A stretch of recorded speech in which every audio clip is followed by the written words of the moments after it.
Do you hear excessive vibrations under the hood of your car when you drive on rough roads? Do you hear excessive vibrations when your transmission shifts into gears? If so, it could be your engine mounts. But before we start, if you like this video, please subscribe.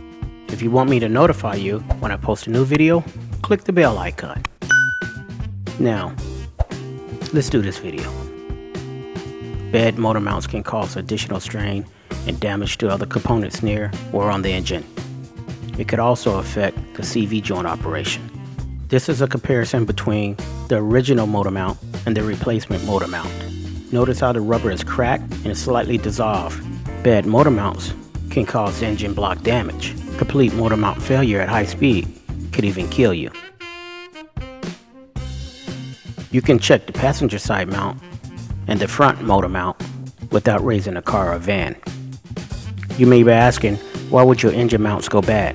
One reason is they just get old. Rubber becomes brittle and breaks down over time. Another reason could be using the wrong kind of cleaner on the engine. Industrial soap and cleaners damage plastics and rubber. Yes, engine cleaner can cause damage to engine mounts. If you like to keep your engine bay clean, you need to use a dielectric or non-conductive soap such as Simple Green. Non-conductive or dielectric soaps do not leave trace residue that would cause electrical shorts in the system.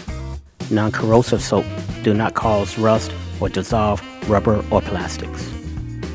Corrosive promote rust, which causes metal fatigue. Corrosives damage wire insulation, which causes electrical shorts.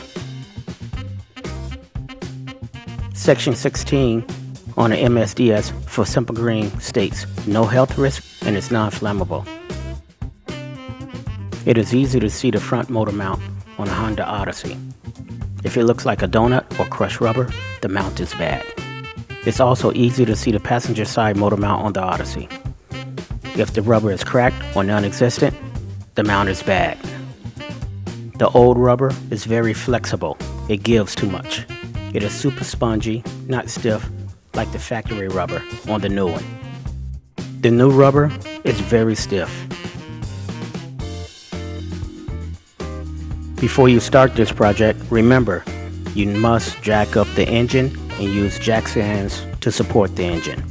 Even though the motor mounts are broken, you must take all the weight off of them before you can remove them. These are the basic discrete parts for the passenger side motor mount.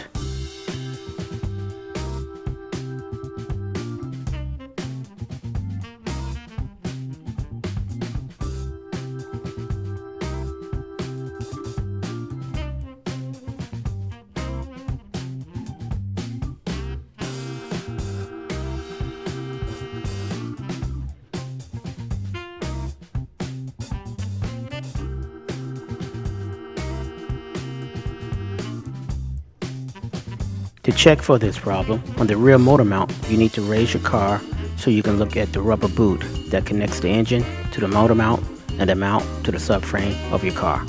While you have the car raised, you should check both the transmission mounts. There are two mounts.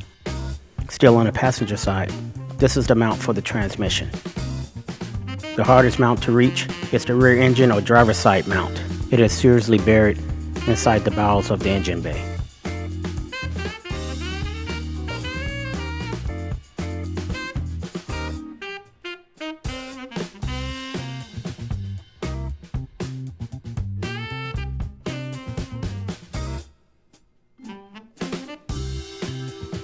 This repair job can be done between 2 and 4 hours on a quiet Sunday afternoon.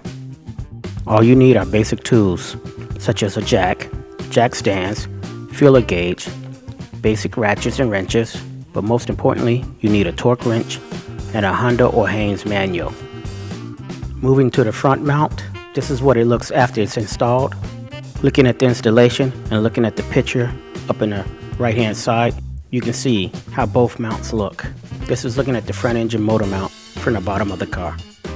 If you like this video, please subscribe. If you want me to notify you when I post a new video, click the bell icon. Thanks for watching and have a great day.